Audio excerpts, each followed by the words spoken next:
The Memphis Grizzlies are back to their winning ways. 3 wins in a row.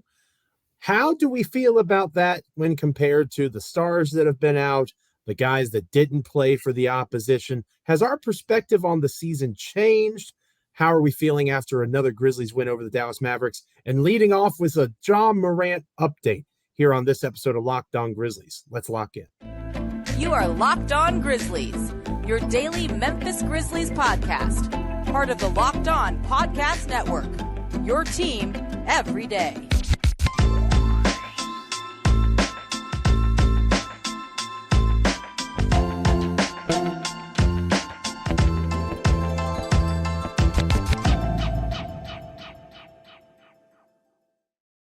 Welcome. Hello.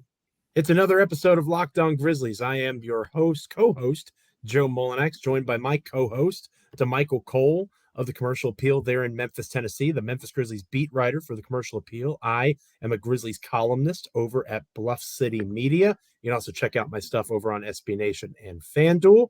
This episode of Locked On Grizzlies is brought to you by Ibotta. Ibotta gives you cash back on hundreds of grocery items from produce to personal care to pantry goods. Right now, Ibotta is offering our listeners $5 just for trying Ibotta by using the code LOCKED when you register. Go to the App Store or Google Play Store and download the free Ibotta app.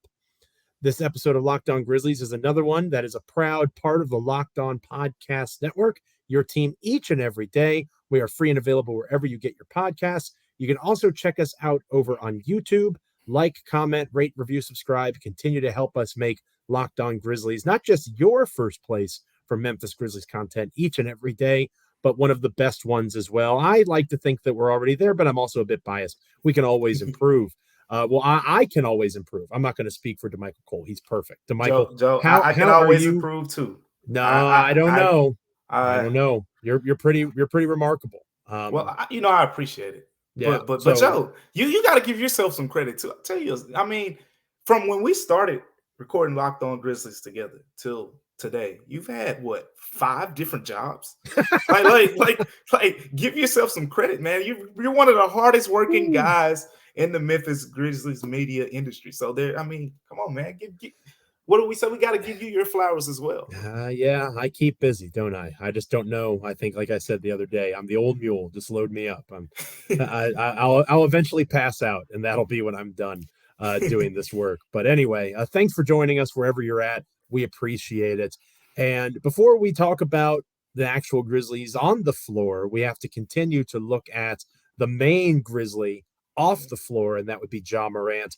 Literally during the game against the Dallas Mavericks, I believe it was, Damichael. Adrian Wojnarowski and Tim McMahon both broke a report that Ja Morant had checked into, I don't want to say a counseling center, I think is the exact term that was used, or close to that. I don't want to, again, calling it rehab. That is not what they called it. They called it a counseling sort of thing. They're in Florida. There is no timetable for Ja Morant's return, was the gist of the Adrian Wojnarowski report. You hear the players after every game talk about how Morant is active in the group chat, gives the guys calls after games. He is still part of the process, even though he is not actively there with the organization. The question was asked to Michael of Taylor Jenkins before the game, will Ja Morant return to the Grizzlies on Friday? Because, again, the latest run of Ja-less Memphis Grizzlies basketball was 4 games. That ends on Wednesday. That ends tomorrow with the Heat. So what are we looking at in terms of Morant's current state of affairs? Do we actually think he might be back on Friday? For a guy that's currently in Florida, that seems like a bit of a stretch for him in 72 hours, essentially, to go from a counseling center to the starting lineup of an NBA basketball team. Yeah, there's a lot to factor in. If you want to, I'll jump right into the potential return date and work backwards, right? So when we talk about the potential return date right now, the earliest, according to Taylor Jenkins and the Memphis Grizzlies teams, they said that he was stepping away for at least 4 games. That 4 games will end after the Heat game on Wednesday, which could put him in position to return against the San Antonio Spurs on the road on Friday. Well, with that being the case, still got to factor in, we haven't talked about this much yet because, it's way down the list of important things. But when he comes back, he he has been away from the Grizzlies for a while. Ja plays really fast. He plays really hard. There's going to have to be some type of ramp up. Maybe he jumps right into the lineup, but he plays on a limited minutes basis, or maybe he goes to practice for a couple days, and then we'll have to see how that unfolds first. And that's something I'm monitoring personally. Just when he returns, how quickly will he get acclimated when that day comes? Now, working backwards and going to the report from Adrian Wojnarowski, that was something that we were able to confirm that is true. And the number one thing is, I've said in the past, I've had conversations, with Ja, about mental health. And I've pointed out, some of the things, he said in the past. And it's very notable, that some people think this is the first time that Ja Morant has spoken out about his mental health, when you saw his statement, Joe, where he's basically said he wants to get some help for better ways to handle stress.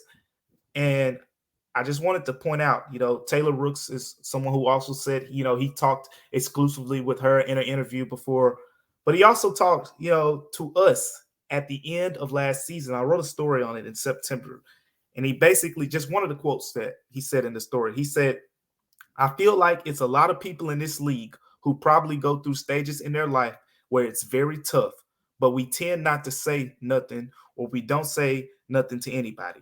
We just keep it all in-house. Honestly, it's not healthy, but I can't tell somebody to go do something I haven't done myself. I'm a victim of it as well. We're not saying nothing, not going to talk to anybody." Ja Morant's words, not mine. So that's something I've kind of talked about a little bit over the course of this process, is basically saying this isn't the first time, he has discussed his mental health and even hinted on it. He, as you saw there, he went pretty deep into it. There was a whole lot more he said, just basically on, living as an NBA player and, all the things that come with it. But he talked to Taylor Rooks about it 2 years ago. He talked about this. This was 2022. And then here now we are in 2023. So if all of that kind of lines up, Joe, it feels like this is someone who potentially or possibly has been dealing with, this thing, dealing with this mental battle for a very long period of time. So it's credit to him to go out to get the help. We'll see what that leads to, right?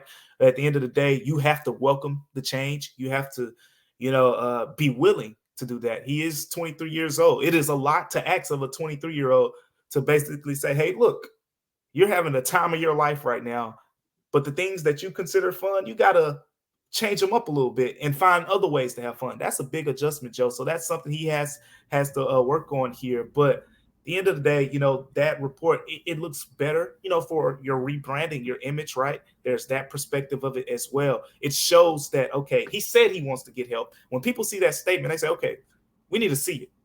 What does help for Ja Morant look like? That's the first step. Now there's the report of him checking into, a counseling program.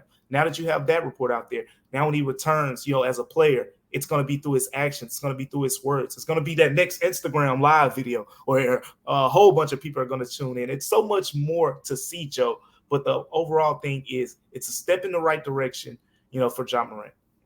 It's important to point out that, and I thought you made a great point there, it's one thing to do these things for PR purposes, right? And to say the right things and all that sort of stuff.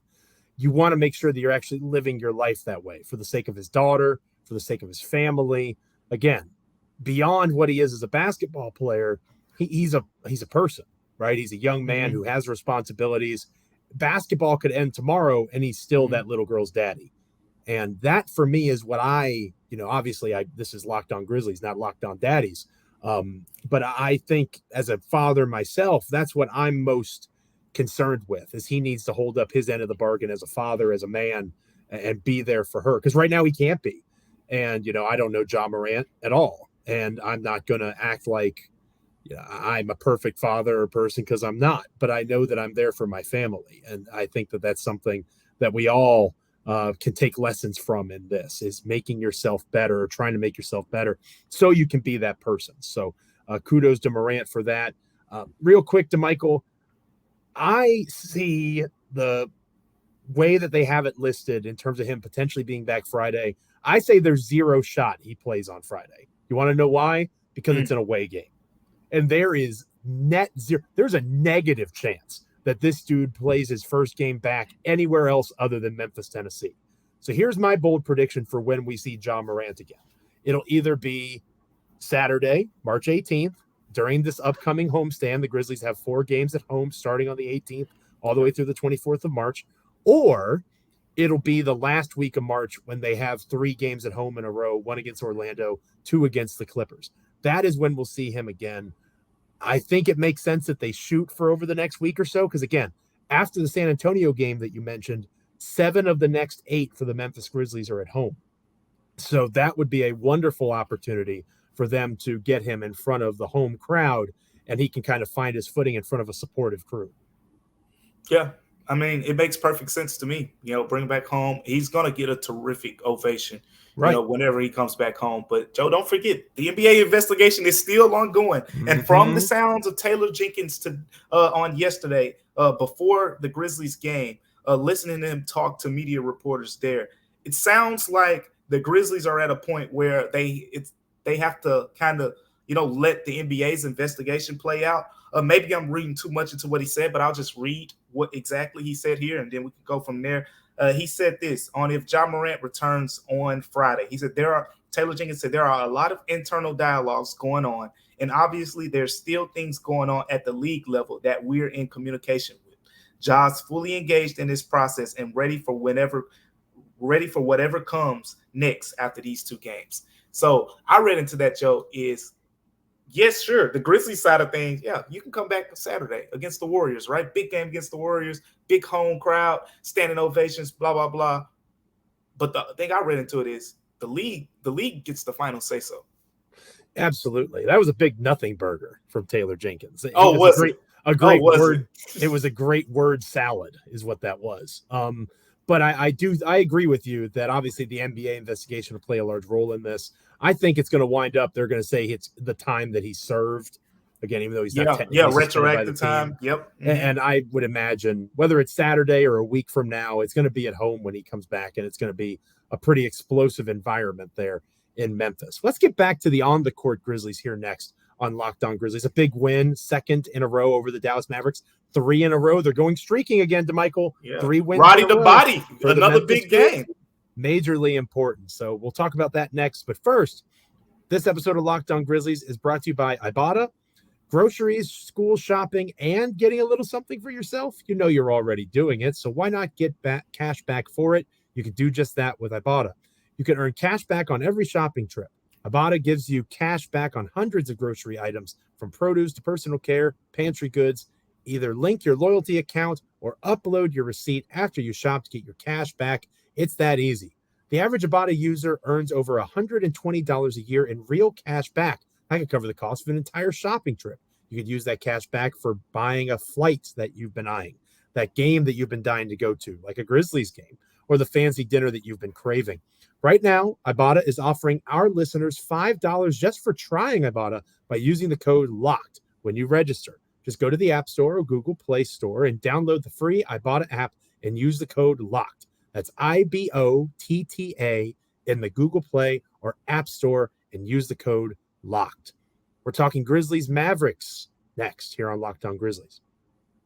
Welcome back to Locked On Grizzlies. I am one of your hosts, Joe Mullinax, joined by the incomparable, the unstoppable, the just fantastic Damichael Cole. I'm running out of ways to describe him. I need to find more adjectives and adverbs to detail the brilliance that is Damichael Cole, the commercial appeal there in Memphis covering the Grizzlies.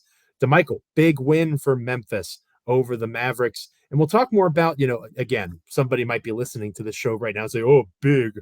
The 3 best players for the Dallas Mavericks didn't play. No Luka Doncic, no Kyrie Irving, no Christian Wood. We'll talk more about that here in a little bit. But in terms of the way that Memphis got this victory, we talked about Ja Morant in the first segment. I thought Desmond Bane did his best Ja Morant impression. Obviously, Bane's not going to levitate, right? Bane's not going to have the elite athleticism that Ja possesses, but Bane got 7 rebounds, and Bane dished out 7 assists, 23 points. That was a very Ja Morant stat line from Desmond Bane, and the Grizzlies needed him to do it. Joe, what if I tell you it was a very Desmond Bane stat line? Check this out. Let's run the tape back a little bit over this stretch because yes, I agree. There are some Ja numbers there, but if you go to the past 3 Grizzlies games, this is the 3rd consecutive game where Desmond Bane has eclipsed 20 points and 5 assists in a game. You want to take it a step further. These are his assist numbers over his last, so many games here. I think his last 6 games. He had 7 against the Mavs. Before that game, he had 8 against the Mavs. He had 6, 5, and 6 before that. Rebounding numbers pretty similar. 7-7. Then he had a 2 game. Then he had 5, 4, 4, and 9. The guy he is one of those players. I mean, you look at his numbers for the season: 21 points, 5 rebounds, 4 assists per game. This is who Desmond Bane is becoming. I think this is a player who we saw as a rookie. You saw the spot up shooting, right? Spot up shooting. Then last year, you saw the shooting, get profiled a little bit more. But then it was like, okay, there's a little dose here of playmaking Desmond Bane. And, we saw the first glimpse of him running the second unit, when Ja was out and when Tyus played starting point guard. But this year, he's doing it with Ja's in the lineup. He's doing it when Tyus is starting in the lineup. And I think this is just some more of who he's becoming. If you look at the way he gets downhill, Joe, teams have no choice but to honor it because he drives to the basket with so much power. Me and you both have talked about how, his finishing is, I don't even think there's an argument there. It's the weakest part of his offensive game. I don't think, you can, if you look at the numbers, Joe has talked about it before, and I've talked about it before, where he is, one of the worst finishing, guards in the NBA at this point of his career.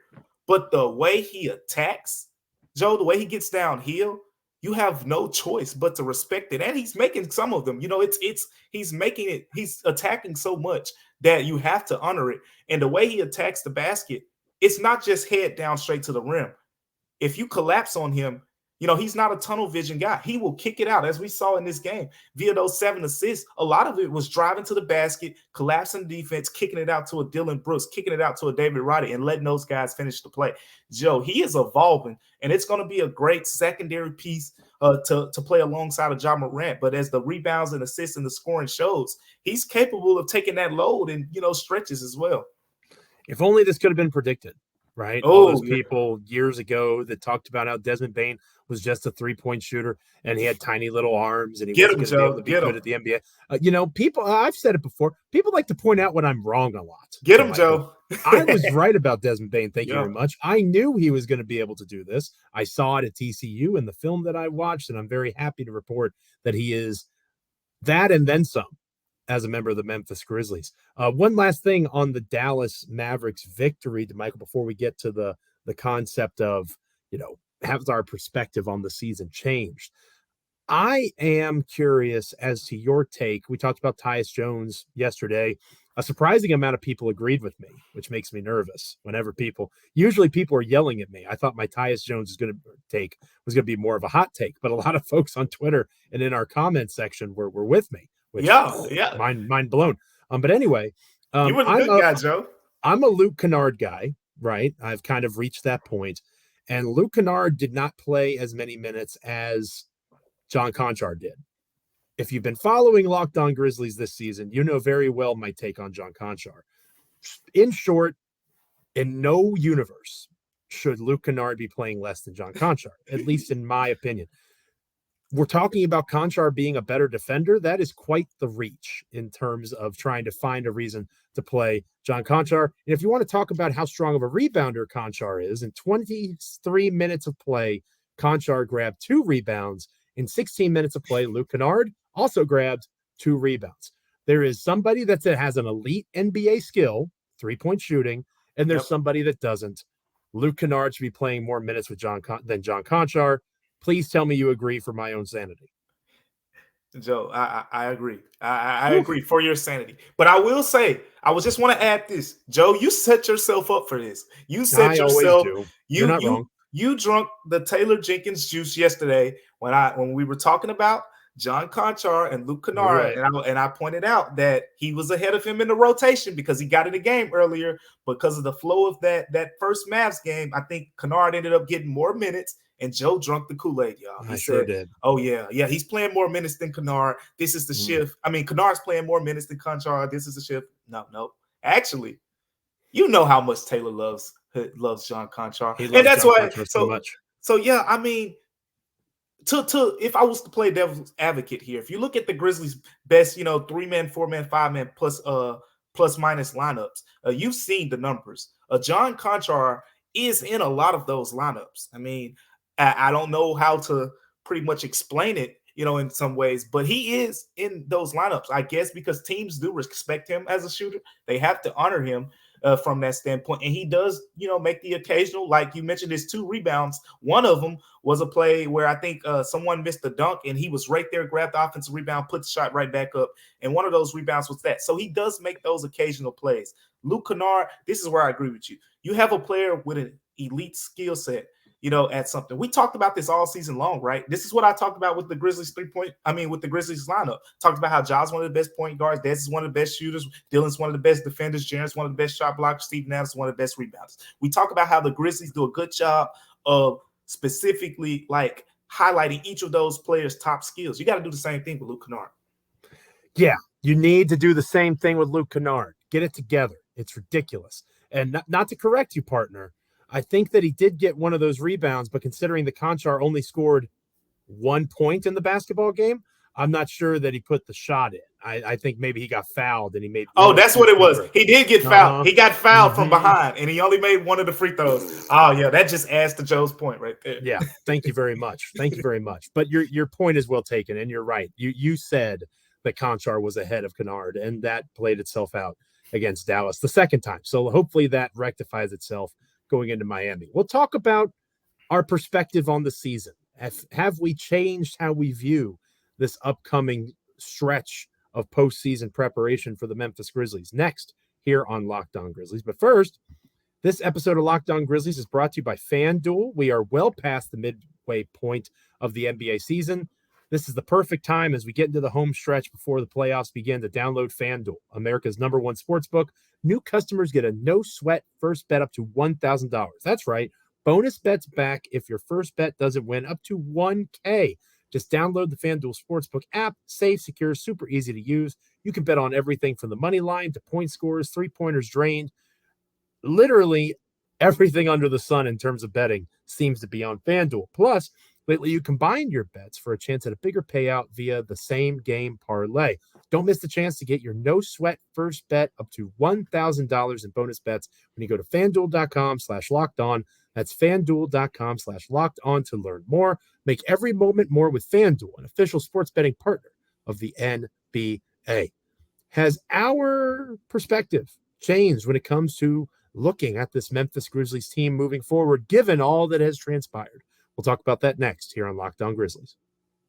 Welcome back to Locked On Grizzlies. Thank you for being with us. I am Joe Mullinax, joined by the wonderful, the incomparable, the wonderful. I gotta go to my thesaurus. You gotta go between now and the next episode and just have more words to describe the brilliance that is Damichael Cole, my wonderful co-host, beat writer for the Commercial Appeal there in Memphis, Tennessee, covering the Grizzlies.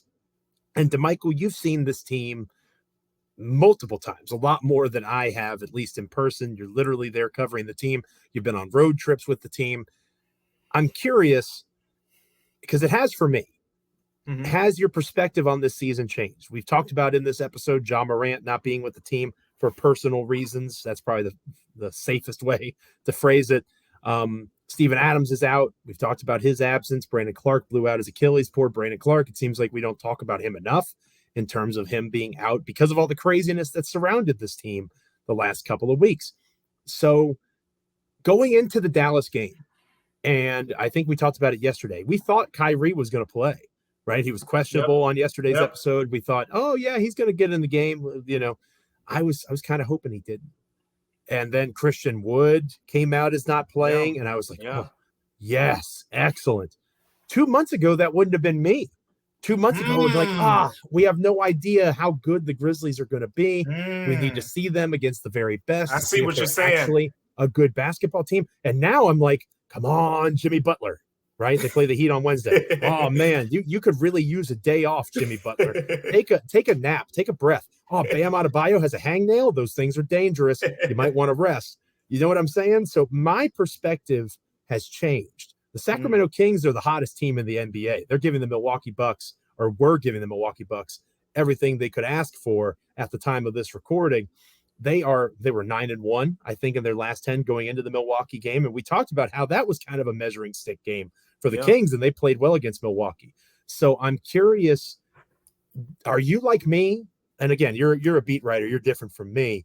Are you like me where your expectations have changed? Do you still long to see fully healthy teams against this Grizzlies team? Or are you just kind of hoping that they're able to rack up as many wins as possible so that they can keep a home court series going into the postseason? That seems likely, even with all the adversity they faced, but they still need to win. And, you know, as nice as this 3-game winning streak has been, would anybody be surprised if they lost 3 in a row? Probably not. Yeah.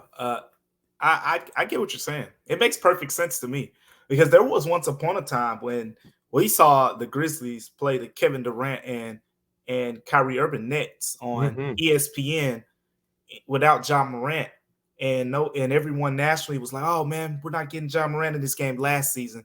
And the Grizzlies beat them by 20 plus, I believe it was. It was a blowout. I don't remember the exact score, but they dominated that game against the Nets last March it was. But to the point, you're onto something. You're onto something. This team, just being frank, it's the Steven Adams factor. It would be a lot different if Ja was the only one out of the lineup and Steven Adams was in the lineup. It would be different. But the Grizzlies have a skill that is rebounding, where rebounding in the NBA, in college, it is so emphasized because it masks weaknesses on the offensive end sometimes. And it's one of those things where, you know, if you dominate the boards, there's a pretty good chance that you can dominate the game. With the Grizzlies, we've talked about it recently. While Steven Adams has been out, just to be honest, they've been getting whacked on the boards against small teams, Joe. We're not talking about, you know, like the Clippers, right? The Clippers had Kawhi Leonard and Paul George both get 10 and 11 rebounds, you know, against the Grizzlies in that game. And I think the Grizzlies ended up out-rebounding the Mavs, but the Mavs played super small, as you saw it, to close basically the whole fourth quarter. They didn't use a center. And the Grizzlies 47-41 on the boards in terms of defensive rebounding. The Mavs still had 8 offensive boards to 7 offensive boards, but the Grizzlies out-rebounded them by 6. The Mavs were pretty much winning the boards early in the game. I think that's not enough. 6 boards against a team playing that small. Rebounding is a weakness right now. And because of that weakness, that was one of the number one skills of this team, right? And I'm not talking about just this season. I'm talking about Jonas Valanciunas last year, top rebounding team. Steven Adams, first couple years, top rebounding team. That's been their calling card. It's been one of their calling cards. Right up there with the points in the paint, the transition scoring and those things. Rebounding. And because of that one skill, that's what all it goes back to for me, Joe. That one skill leads me to believe you're playing the Miami Heat. That's a tough defense. You're gonna need those second chance opportunities against a team like that. And that's where I am. The Grizzlies cannot rebound at an elite level right now. And until that is the case, I can't call them an elite team. So yes, it feels different. Only that's the main reason, because it feels different. And right now it feels like, hey, every night that the Kings lose is a win for the Grizzlies, instead of when the Grizzlies, oh yeah, we could just take care of business. We got the weaker schedule going for it. We're not worried about the Kings. That's how it should be, Joe. But you got to do a lot of scoreboard watching and hope that team lose, because you know, with the way things are going on the boards, the Grizzlies are probably going to slip up and lose a couple. And again, you're not getting Steven Adams back until at the earliest, you know, maybe a week before the playoffs. And that's probably being optimistic. It was approximately 4 weeks when it was announced last week that he had gotten that treatment. So maybe it's a little bit sooner, but that approximately could also mean it's going to be a little bit later. I just want to say something to Jeff Van Gundy real quick, and other national media folks that watch the Grizzlies, because Memphis has gotten a lot more national games this year, which has been great. I enjoy watching the Grizzlies on national TV because I remember the days when that never happened. So I'm okay with it. But don't talk about how the Grizzlies are such a good rebounding team and Oh then boy. bring up how the Dallas Mavericks are kicking the butts of the Grizzlies on the glass, which is true for all the Yeah. reasons that Damichael just said. But again, Steven Adams isn't on the It- floor. So it's like the that's a best bit of rebounder in context. it's like the best rebounder in the NBA just wasn't there or something, Joe. That's super weird, right? Context is important. So I'm just begging, Jeff Van Gundy knows more. Jeff Van Gundy has forgotten more about basketball than I will ever know. So I'm just asking from a lowly blogger, the Memphis blogger, as I have now deemed myself since I refuse to die. Please talk about Steven Adams a little more when you bring up the fact that the Grizzlies are struggling rebounding, because it's almost like that's the reason. That's all I'm asking here. And this isn't the first time, Joe. When Yeah. he said it, I caught it, but I remember the Clippers game too. When the Mhm. Clippers played that small lineup and they were like, wow, Clippers are out rebounding the Grizzlies despite the Grizzlies being one of the top 2 rebounding teams in the NBA. I wonder why. It's not math or science here. No, they're missing a gigantic New Zealand guy. That's what's happening. But it's cool to see them on national TV. Pete Pranica and Brevin Knight do a great job. Rob Yep. Fisher, wonderful local crew. But like I said, I like to see them have that national swag, and winning on national TV, obviously, is nice to see as well, because that also isn't always the case for the Memphis Grizzlies. Thanks for making Locked On Grizzlies your first listen today. Now go make your second listen game to game NBA. Every moment, every top performance, every result. Locked On Game to Game covers every game from across the NBA with local analysis that only Locked On can deliver. Follow Game to Game on Locked On NBA, available on the Odyssey app, YouTube, and wherever you get your podcasts. Damichael, because of the Ja Morant news and because of the injury report for Dallas kind of changing our perspective on this episode. See what I did there? It's called a segue in the business, a little inside baseball for all you wonderful folks out there. We didn't get a chance to talk about Jaren Jackson Jr., which I know that was something you were excited about going into this episode. So maybe in addition to the Miami Heat, you can talk a little bit more about some Jaren Jackson Jr. goodness on our Wednesday show. Yeah. And the reason we haven't talked about him, I won't say too much, but just go look at his numbers the last 2 games against a small Mavs team. But I've done all this talking, Joe, about how he dominates small matchups. And then he goes out these last 2 games and makes me not look smart, Joe. Well, that happens to me all the time, and I just do it to myself. But I agree that when it happens to Damichael Cole, it's unacceptable. So, Jaren, you got to get it together, and we'll talk about that on our next episode of Locked On Grizzlies. Thank you so much. Yeah, you out there listening, watching, whether it's on YouTube, whether it's wherever you get your podcasts, we appreciate you for making Locked On Grizzlies a part of your NBA experience. We hope that you will continue to do so. We hope that you'll share, whether it's on YouTube, rating, reviewing, subscribing, however you do it.